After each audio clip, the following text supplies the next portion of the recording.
पहली बात तो welcome Suleman. Thank you. It's so strange because पहली बात तो हम लोग ज़्यादा बात नहीं करते. आई मीन लाइव बात नहीं करते. We mostly like speaking on the phone और वी आर वर्किंग टुगेदर और वी आर प्लेइंग और we are performing together. So it's kind of strange to talk to you like this.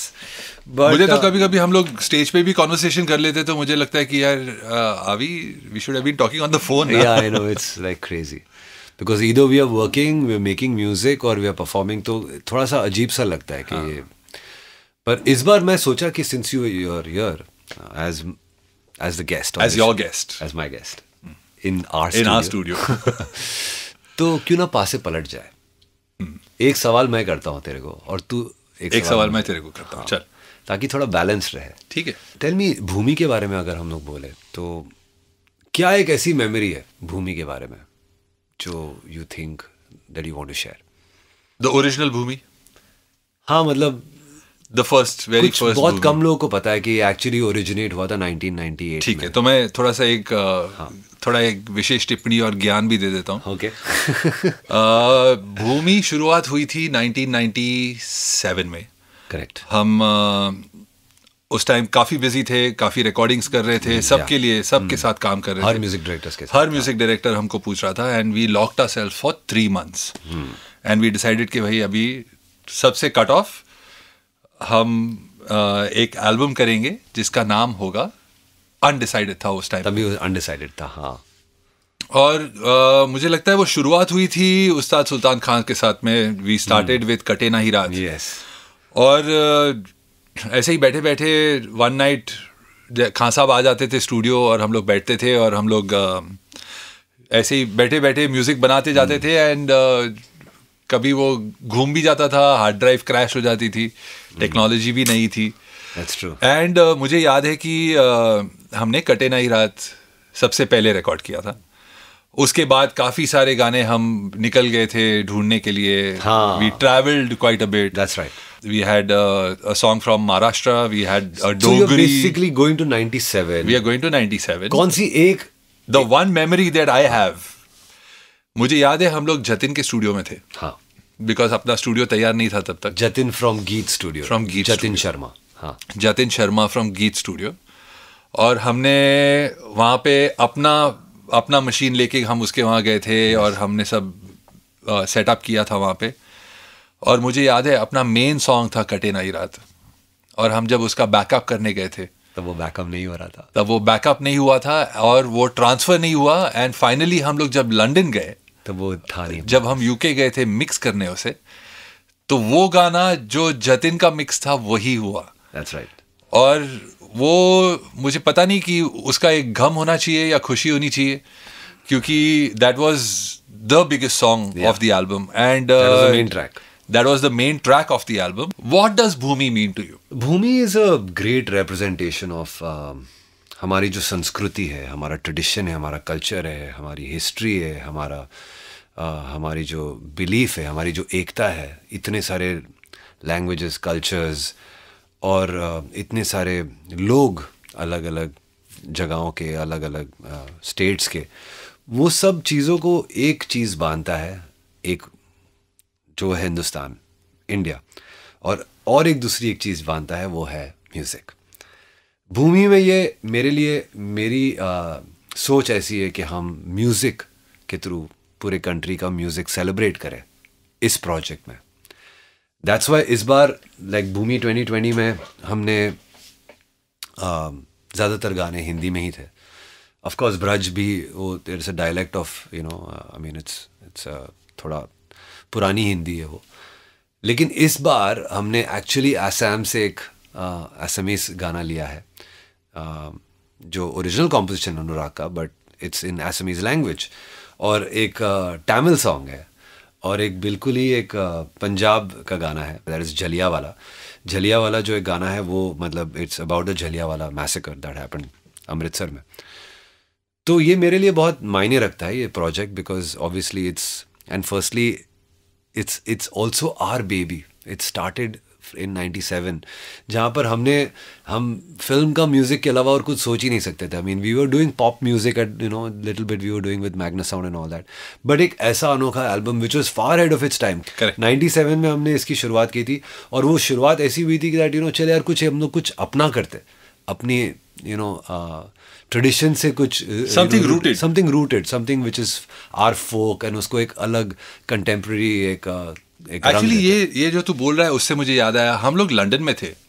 हम लोग कोई show के लिए गए थे, may be just on a holiday, और मुझे याद है हम लोग वर्जिन मेगा स्टोर में सीडीज ढूंढ रहे थे ऑफ वर्ल्ड म्यूजिक, क्योंकि उस टाइम हमारा लिसनिंग थॉट प्रोसेस कुछ एक्सपैंड करने का था. We wanted to hear Greek music, और वहाँ पे पहुंचे हम लोग, और हम लोगों को कोई और इंडियन म्यूजिक कुछ भी नहीं मिला. इंडियन क्लासिकल था सिर्फ, इंडियन क्लासिकल था. जाकिर भाई थे वहाँ पे, रविशंकर जी थे वहाँ पे. Folk there was no folk music from India, and I think that is where हमारी जो यार फोक म्यूजिक क्यों नहीं है इंडिया का, जो इतना रिच है, वो इंटरनेशनली क्यों इतना पॉपुलर नहीं है. तो उसको पॉपुलर करने के लिए कोई तो शुरुआत करे, तो हम वेट क्यों करें किसके लिए, हम ही शुरुआत कर लेते. बिल्कुल. एंड सोचते शुरुआत कर ली. तो वही है कि जो सोचता है वो करता है, जो सोचता है उसे करना चाहिए.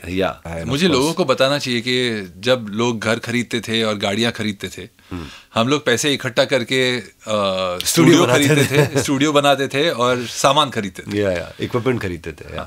काफी सारे लोग कहते हैं कि Bhoomi is very electronic, very you know आज के टाइम का म्यूजिक है.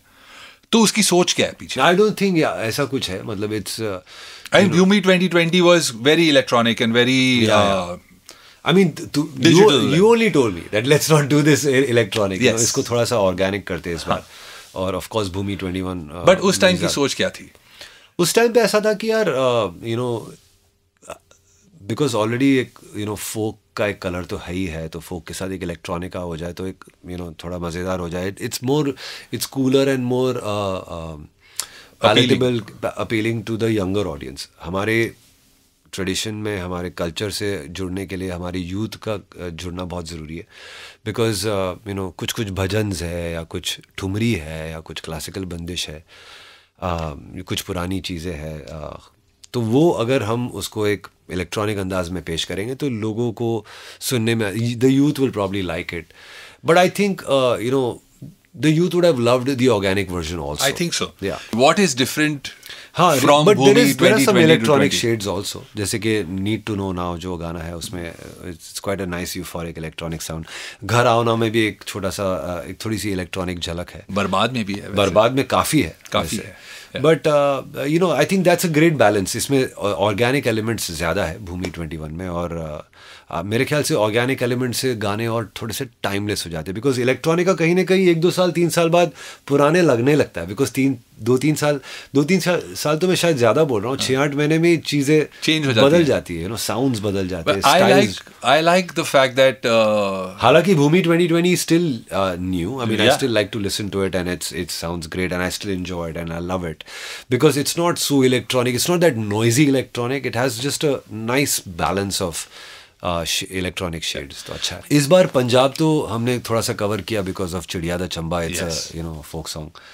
एंड सुखविंदर का मतलब क्या कहे, जितना बोल सकते हो जितना बोले उतना कम है. The way he sings, the way he you know जिस तरह से. और ये गाना you know I know that Tufail Niazi साहब का एक कॉम्पोजिशन है, और सुखविंदर उस तोफेल नियाज़ी को इतना फॉलो करते हैं. बहुत सारे लोग ने ये गाना गाया है, बहुत सारे लोग पाकिस्तान में गाना गाया है इसको, बहुत सारे लोग इंडिया में पंजाब अटेम्प्ट करते हैं उसको, बहुत लोग गाते हैं अलग अलग.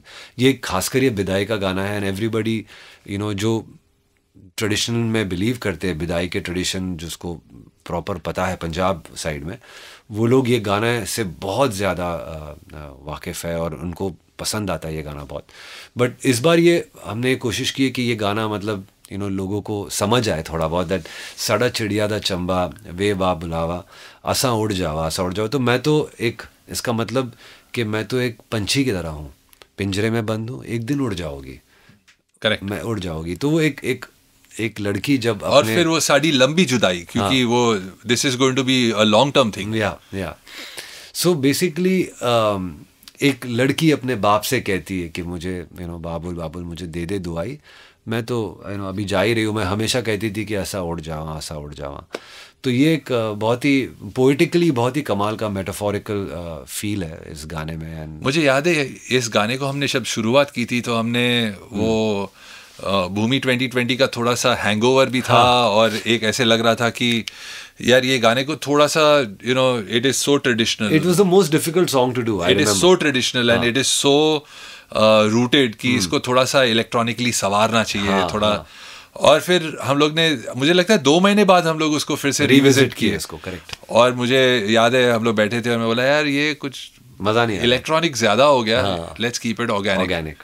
इसके लिए वो डफ का साउंड, और वो बहुत ज़रूरी था बिकॉज इस गाने में वो डफ से और वो रबाब से एक मतलब दैट वो एक तो इंडियननेस आती है, एक कलर आता है, और एक वो शनाई का एक वो बिदाई का फील है उसमें। तो बहुत ही आप जब गाना सुनेंगे, अपने लिसनर्स जब सुनेंगे तो please take notice of these colours. जो शनाई तो ऑब्वियसली आप सब जानते ही है, बट शनाई में एक बिदाई का एक बहुत ही ब्यूटीफुल फील है।